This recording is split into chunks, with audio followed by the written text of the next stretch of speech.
In this video, we will show you how to replace the front tie rods in a Toyota RAV4. First step is to remove the front tire.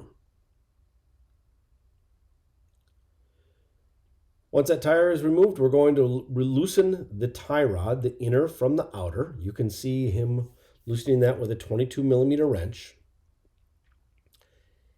Second piece is to remove the clamps around that inner tie rod. The first one is called a CT clamp. The second one is pinched on permanently and needs to be knocked off with a chisel or pliers.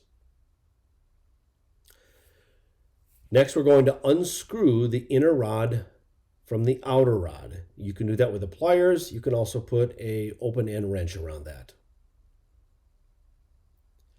Next, we're going to remove the tie rod nut, but make note of the exact location of that because we're going to install the new tie rod in roughly the same location.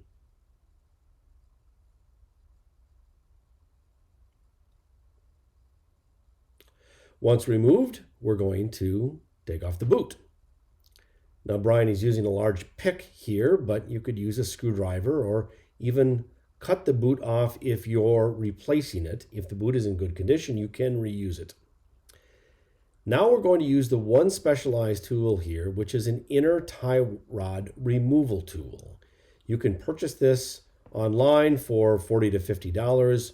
Most auto parts stores actually rent these for free of charge. And so this is not a tool you're going to use often. So this might be a good one to take a loaner from your local parts store.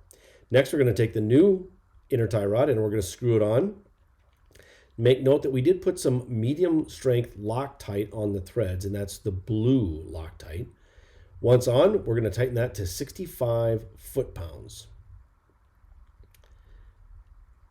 With our new tie rod installed, we're going to put that boot back on.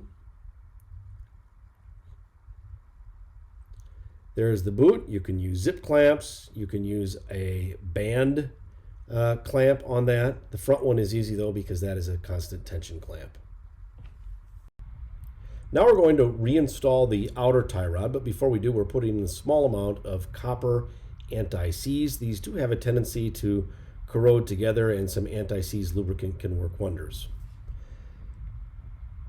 We reinstall the lock nut, and now we can start the reassembly into the outer tie rod. So I tried to match up my jam nut because this is what gauges depth on how far it spins in, right? And so this is your adjustment, however far in or out the jam nut is, and then you tighten up the tie rod to the jam nut and then snug the jam nut down. So depending on how tight you want it or where you want the alignment, technically, that's how far you go. That's how far you tighten this.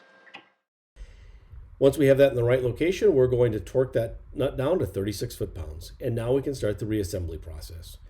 The left side and the right side are exactly the same. If you've replaced one, I would encourage you to replace the other so that you do not have to touch it in the near future. Once done, also get the car professionally aligned. Once you've made these macro adjustments, it's time for an alignment. Good job to Brian and Tom.